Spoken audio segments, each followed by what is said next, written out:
Blog Talk Radio. Oh, it's time to get real. Oh, yeah.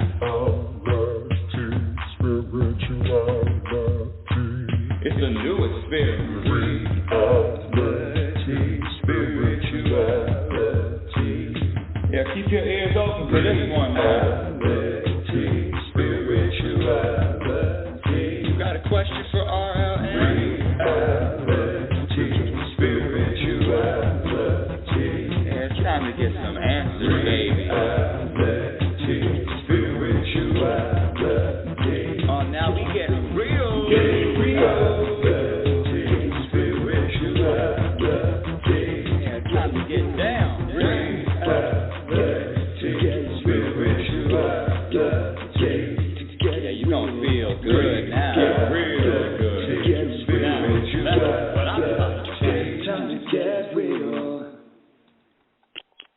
Welcome, everyone. Welcome to Reality Spirituality. She's back. Global Happiness Specialist Rebecca L. Norrington. Thank you for being here. Thank you for sharing the show. Woo-wee, wee. It's been a while since I've taken off a few weeks from Reality Spirituality.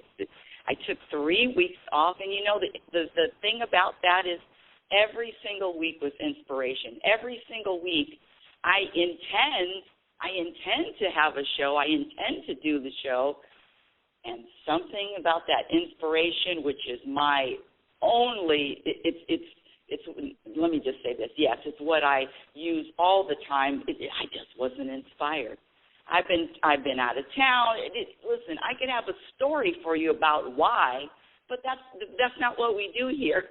We don't do stories here. We stay in the moment, and we follow, and we are in tune with, and we are aware of our inspiration. And either I'm inspired to do something, or I'm not. And that's just the way it rolls over here in Reality Spirituality Radio. I'm getting a lot of people that have found the show, so I'm really happy that you're new to the show. Let me just share a little bit about me before we go on with the topic of the day, which is, woo-wee, how much money would you pay for peace? That's a real question that I'm asking you. How much money would you pay for peace? And peace, what do you mean peace? I'm talking about an unwavering peace, a knowing, a trusting, a feeling that whatever happens, universe, whatever is happening, whatever I'm experiencing, I'm going to be peaceful about it. I feel peace around it. That's what I'm talking about. How much money would you pay to feel at peace regardless of what happens? Now, some of you, that's impossible, isn't it? Okay. Happiness is a practiced skill. And when I say that, I mean it. When I say it, I mean it. What I mean is the more you practice the behaviors that are adding to your happiness, the more peace you will feel. But let me get to an introduction really quick. When I say I'm a global happiness specialist, what does that mean? That means that in every moment I am aware, and I choose a behavior. I choose to. Let me give you a perfect example. Oh, we're off to the races already, aren't we? Woo! Shot out of a cannon. That's what happens after 3 weeks. I've got so much to say, I can't say anything. I got so much to say, I'm stumbling over my tongue. Woo! Let me take a couple of deep breaths. Over here. Thank you for your patience. Woo! And let me say this, 3 weeks, I'm not the same person I was before 3 weeks. And that's when I say it's a practice, it is a daily practice. So let me share with you the different perspectives and how the practice works for me. Perfect story. If you listen to the show, you know that I have neighbors. Even though I live in the middle of a forest, I do have neighbors. down the way, but they're still neighbors. And this one neighbor, oh gee Louise, let's just say, how do we describe? Let's just say they're not too happy with me. Okay, let me just say that. But yeah, and let me say this: when I drive by and I wave hello, nobody waves back. They don't wave back. You know how you hold a grudge and you get mad and you stay angry at someone, and you're just gonna, you fold your arms and you put a pout on your face, and that's gonna be it whenever you see them. You know what I'm talking about. I used to do that all the time. It's called the cold shoulder. It's called holding a grudge.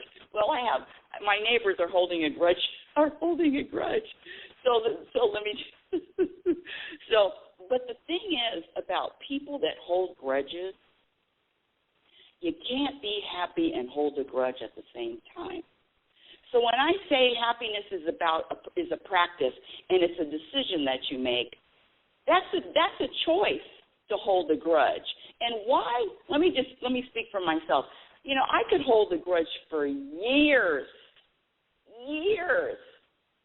But when I discovered that holding a grudge is counterproductive to my peace and my happiness, that holding a grudge, that having that pride, that pointing the finger at someone else and it's their fault and it's them because of them, I'm going to be angry in what they did, that's out the window.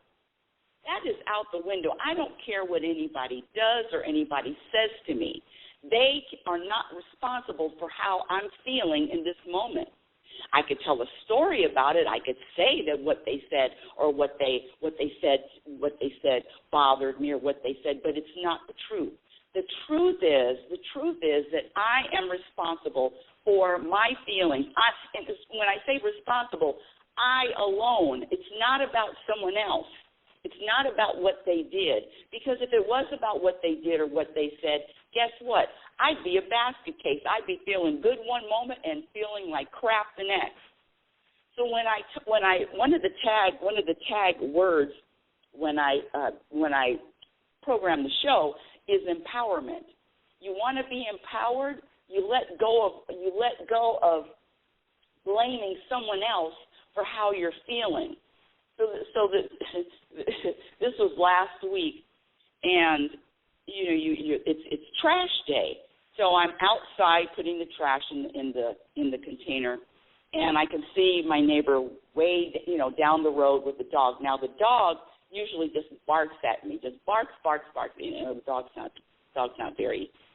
The dog just barks at me. But for some reason, the dog that day came running down, and I was smiling, and the dog started hopping like I was a friend. I put my hand down because my father taught me how to approach a new dog that doesn't know you. I put my hand down with the back of my hand towards the dog's nose so they can smell.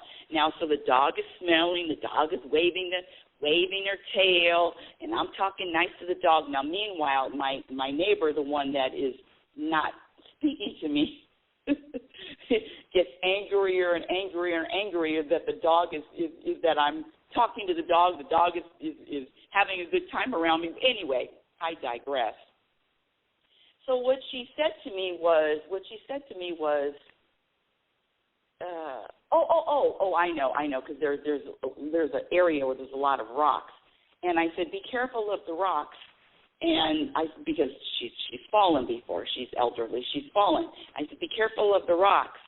And she said something to me, and I don't remember actually, but she said something about the rocks, and she could walk on the rocks. And then she says, why do you leave your trash can so we can see it? Now, it was trash day, and I said, well, it's trash. She says, put your trash can so we can't see it. In other words, she wants me to take the trash can way over to another area. Listen, I have a choice in that moment. I have a choice in that moment to say yes, I will, to surrender and say yes, I will.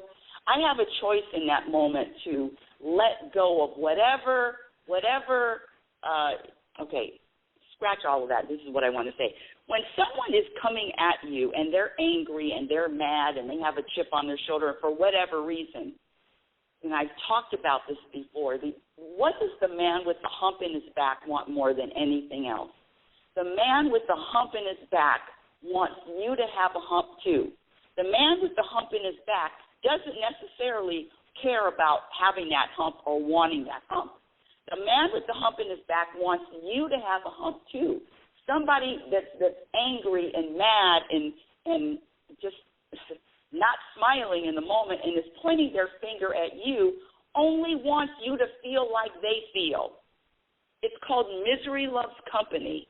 And I will be damned if someone else who is angry can affect how I'm feeling. It's just not going to happen. I couldn't have smiled even more. I couldn't have smiled more when she was berating me about the trash can. Letting go of the small things, and not only that, letting go with a smile. And when I'm talking about, I'm not talking not just a smile on your face, a smile in your heart smiling, because happiness is a state of mind. Happiness is a practice. Happiness is a practice skill. Happiness is in the moment. Happiness has nothing to do with anyone else. And when I say, let me just give my definition of happiness. When I give you a definition, it's my definition. You can have a different one, but my definition is to be able to be at peace regardless of what happens and regardless of what doesn't happen, regardless of what somebody says to me, and regardless of what they don't say. It doesn't matter. Someone else is not responsible for how I'm feeling. I know we were programmed to believe. I know we were programmed to blame someone else. Well, it's because they did A, B, or C, or D, but I'm here to tell you that's just not the truth. So when you make a commitment, and you say, because the question of the day is how much money would you pay for peace? How much? How much is, and when I say peace, I'm talking the same as contentment, happiness, peace, balance, relaxation. How much would you pay a day? Because, I can scrape up money to nails, toenails, hair salon, haircut, all of it, Botox. That's right, I said it. I could scrape up money for anything that I wanted. But how much money would I spend on peace? Meaning, how much do I value being at peace? How much do I value that? And I'm here to tell you that it is number one in my book. When I say happiness is a state of mind, happiness is also a conscious decision. And when I say it's a conscious decision, you're making decisions all throughout the day, all throughout the moments. When I say happiness is a practice skill, like any other skill, the more you commit to the practice, and it is a daily practice, the more you commit to the practice, the more the practice becomes who you are. And the first part of the practice is gradually eliminating the behaviors that have been proven to subtract from happiness. Now, we've talked about it. What are the behaviors that subtract from happiness? There's tons of them. But some of the most common are having expectations, blaming someone or a circumstance for how you feel, comparing yourself to others, and an inability to change your perspective. The interesting thing about happiness is all you need to do, just don't tell anyone, but all you need to do is shift a perspective and your vibration shifts. When you shift your perspective, when you can look at the same issue with different eyes and come up with a different way to look at the same issue, which means practicing changing your perspective, guess what? You'll be happier. A really quick example, if somebody cuts you off on the road and now you're angry, somebody cuts you off, you might be flipping off, but what if I said they cut you off because they have someone that's in the hospital and they're rushing to get to them? They're rushing to get to them. So your perspective can shift in an instant, and when your perspective shifts, your vibration shifts. And you are that powerful. You have the power to shift your perspective, your vibration in any single moment when that's what you practice. One of the things I wanted to share is when I say how much money would you pay for peace, it really comes down to an individual. We're all on this journey. I know we're together in a community. We're together in a global community. But it is an individual journey, and it is custom-made for you. We are as different as our fingerprints. So what works for me, when I say works, I'm talking about how I practice, when I practice, how often I practice, is really unique to me. But when you get down to it, when you get down to basics, let me ask a question. Do you worry? I've asked this 100 times on the show, and usually when I ask people, do they worry, they give me a half answer. Yes, sometimes, maybe, but generally the answer is always yes. Well, the only reason why anyone worries is because there is a lack of trust. And so your job, your responsibility is to practice trusting. And I mean blind trust. Yes, universe, yes, I trust. Yes, whatever is happening, I trust is happening for my betterment. Whatever is happening to expand my consciousness. Whatever is happening for my own my growth. So when you are rooted in that and you know that and you believe it and you practice it, guess what? There's nothing to worry about. The worrying is softened. There is absolutely nothing I worry about. Now, did I just wake up one morning? No, not worrying, because I was raised just like you. I was raised just like you to worry about everything, to worry about yesterday, to worry about someone else, to worry about someone I cared about. I was programmed to do that also.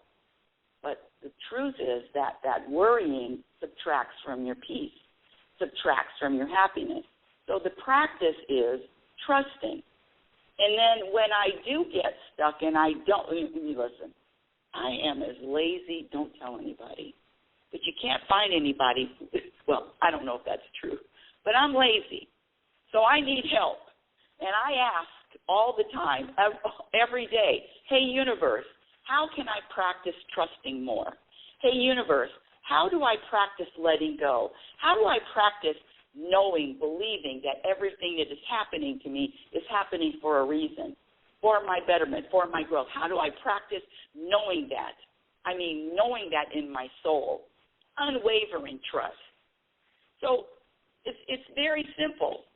You recognize, first of all, you make the commitment. Is being happier, is being at peace of value to you, of any value? Any value? Yes? No? Some people value it for a moment, value that feeling for a moment. Let me say this. There is a, I think it's going to be a series on the History Channel, and it's talking about men who've changed the world. Men who've changed the world, from the Rockefellers to the Steve Jobs to men who have made a shift, change in the world, from all over. And you correct me if I'm off on this one.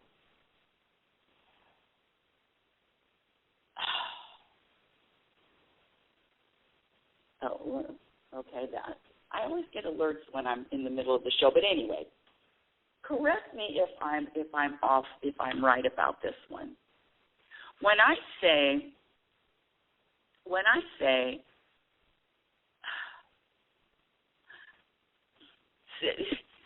reading about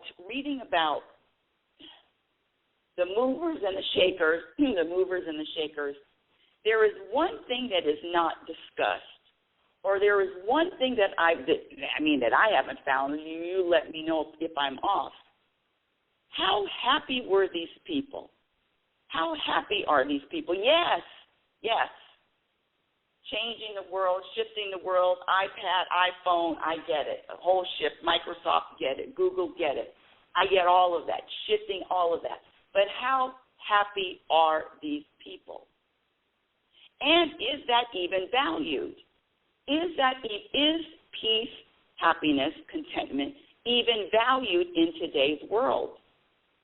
That's an answer that you can answer for yourself. I mean, do you see that being valued? I don't see any awards. I don't see any.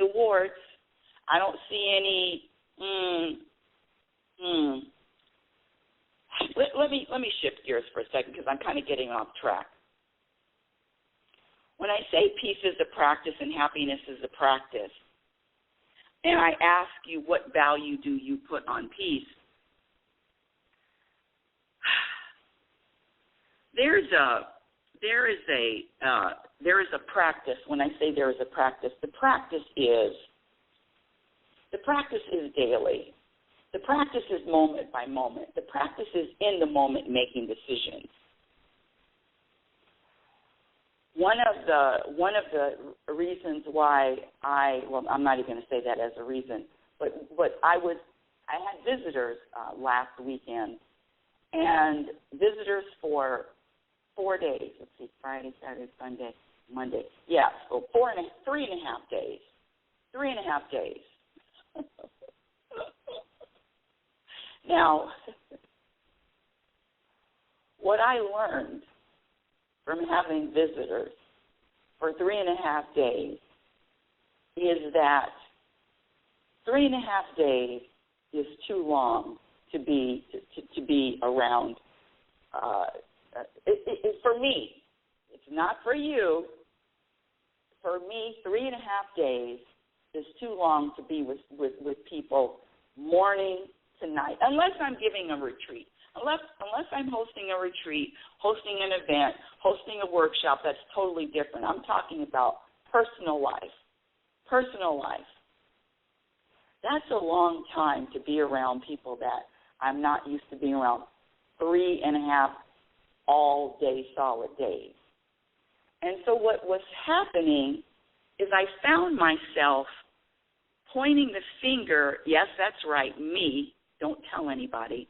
I found myself pointing the finger and saying it's because of what they said or because of what they did. Let me give you a really good example. One of my friends, there were a few of them, one of my friends that visited, the way they have conversations is to ask questions. I mean, it's never a statement. It's so odd. It's never a statement. Listen to me. It's so odd. It's because it's not like me. It's never a statement. It's always a question. And if you know me, you know that questions aren't my favorite.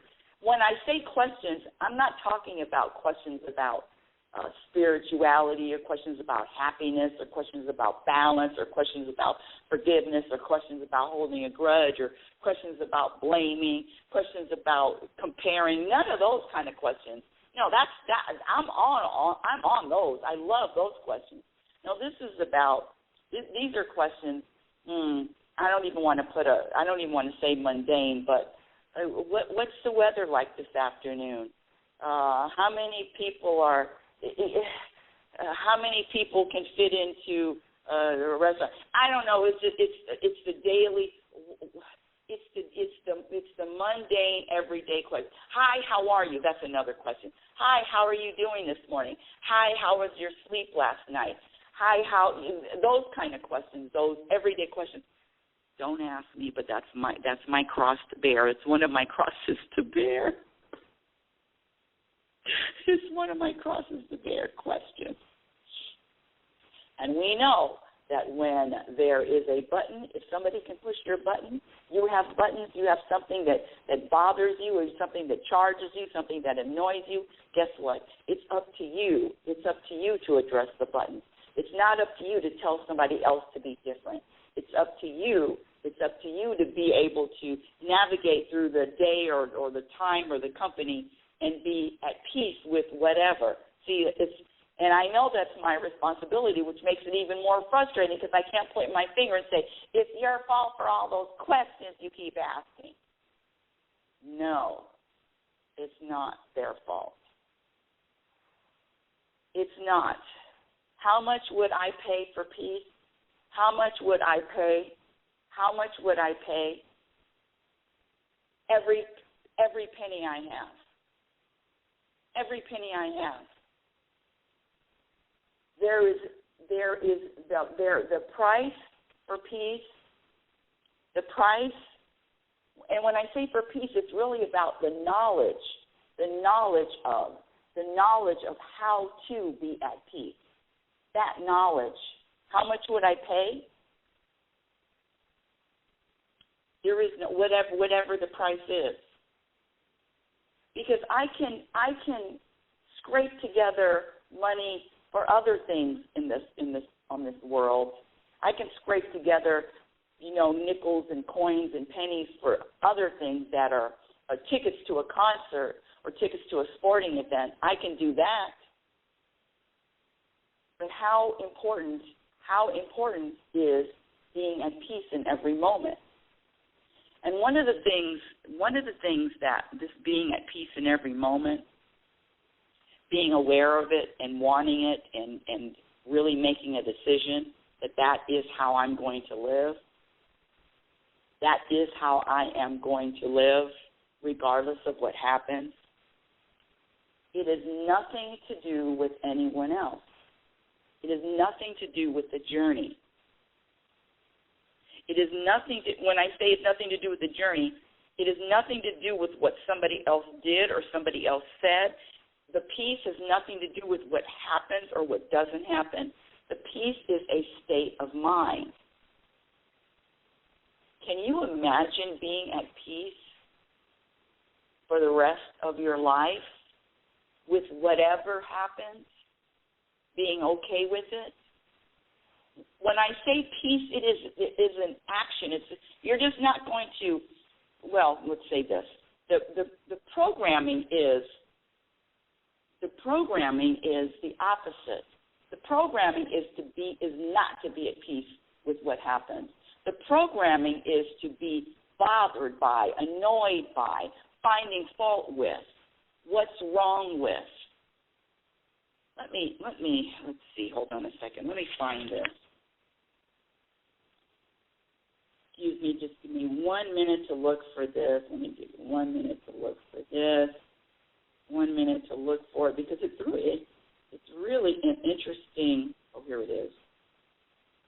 Okay, here we go. I saw this and I was really surprised because it was after a movie, and it was a paragraph, a long paragraph. And I just want to read this because I was touched by it. It says, and I won't say who is the author, but it's a producer in Hollywood. But I really, really found it interesting. It says, I've been told that if you change your mind, you change the world, or at least the way you experience it. Let's take a moment to examine that. The presumption is if you thought the world was a hostile, ugly place filled with awful people doing awful things, that is what you'd see. Your mind would naturally seek out confirmation for its preconceived ideas. If you're intent on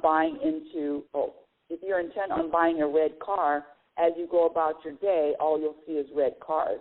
If, however, you were able to sincerely change your mind and see that we are all God in drag, now that's interesting, that we are all conscious aspects of a perfect universe which had to create us so we would bear witness.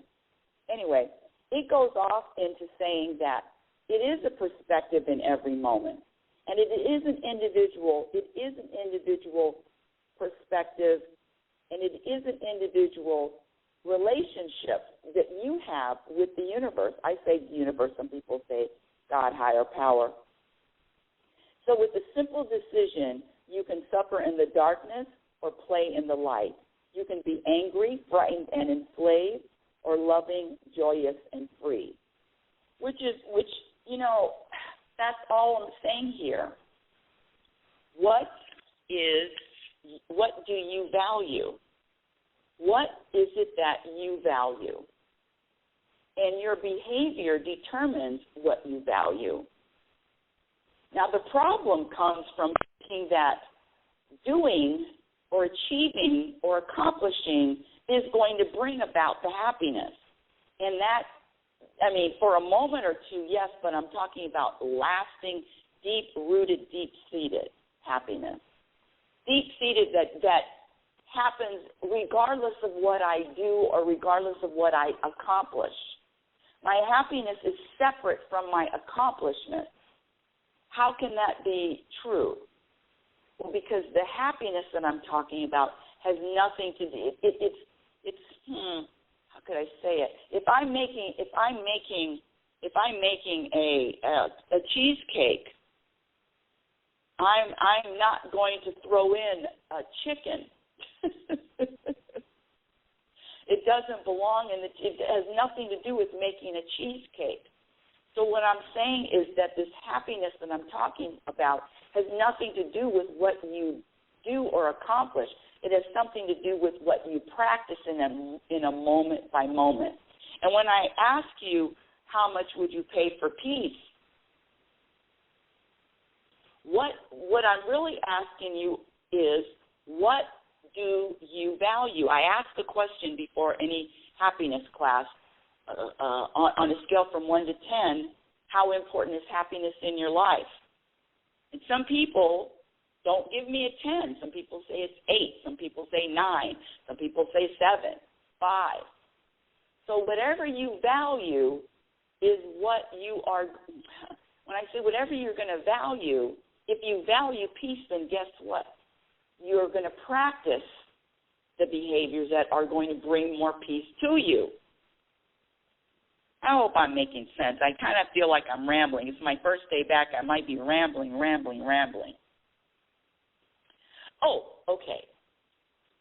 One of the things that I did on the weekend that I said my friends were visiting, we went White River water rafting. And going on one of those boats on the river, they have to put on a life jacket.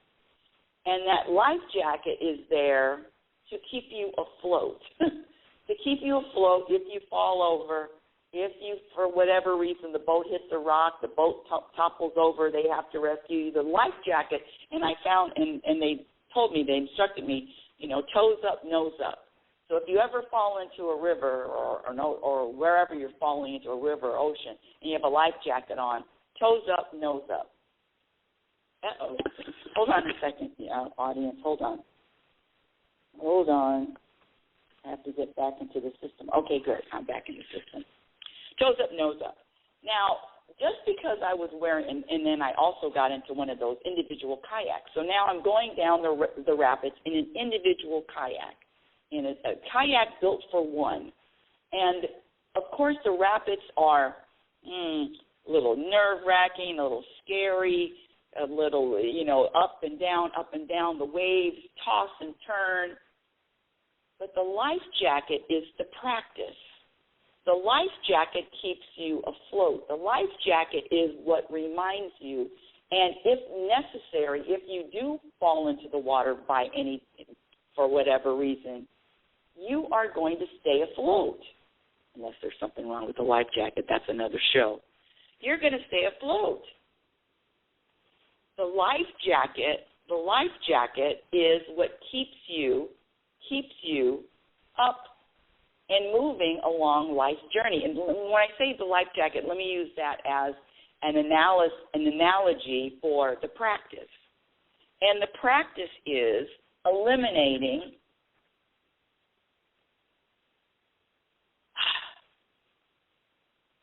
impatience, being critical, worrying, taking anything personally, getting embarrassed, having judgments, living in the future, living in the past, sharing bad news, having expectations, thinking anything is serious, thinking anything is important, comparing yourself with others, allowing your ego to make decisions. The practice is what keeps you afloat. The practice is the peace. The peace is the practice. So we talked about the behaviors that subtract from happiness. What about the behaviors that add? Here we go. The ones that add to happiness are a commitment in every moment to choose peace, to choose peace over drama, to choose peace over anger, to choose peace over holding a grudge, to choose peace over pride. The other behaviors that add to happiness are knowing yourself. When I said I can only, after 3.5 days, now I came up with 1 day. 1 day for visitors. 1 day. I'm at a stage right now, and I just came up with 1 day today. 1 day last week. I had no idea that you know what? Let me scratch all of that, because the truth is that whatever I experience, whether it's 1 day or 5 days or even an afternoon,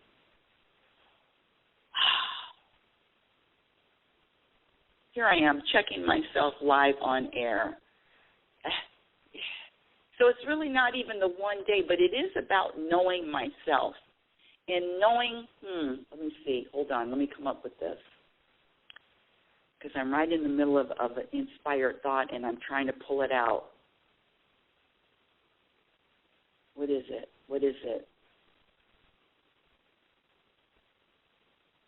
Okay, let me just back up. Let me just back up with the knowing yourself when I say knowing yourself. Each of us are so different. Someone else would love to spend 5 days a week or surrounded by people. And that's the truth. And that's the difference. That's the magical difference.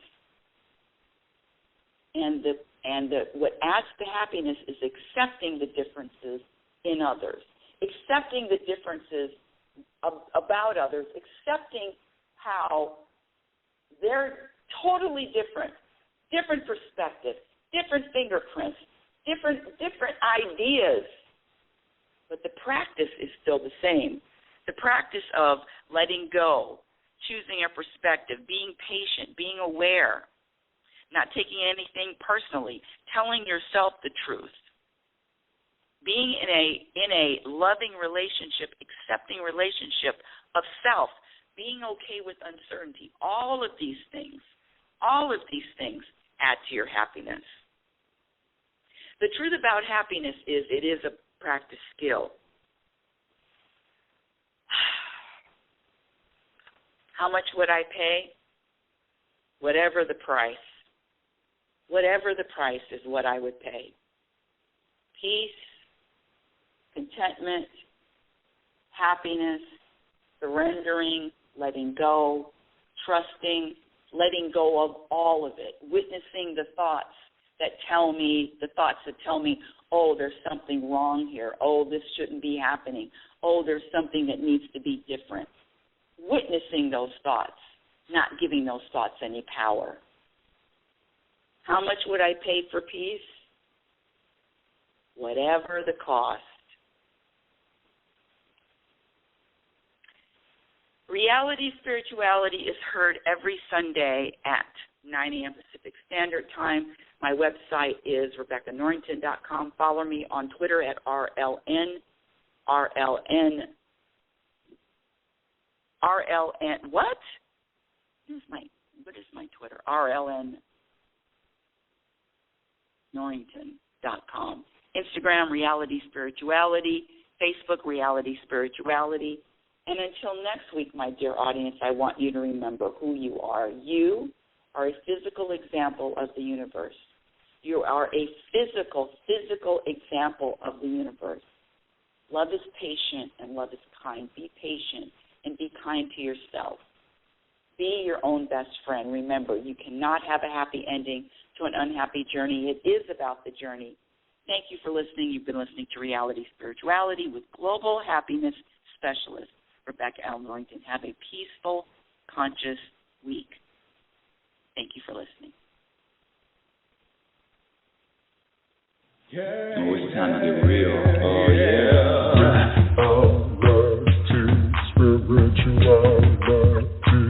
It's a new experience. Reality Spirituality. Yeah, keep your ears open for this one, man. Reality Spirituality. You got a question for RLN? Reality Spirituality. Yeah, it's time to get some answers, baby.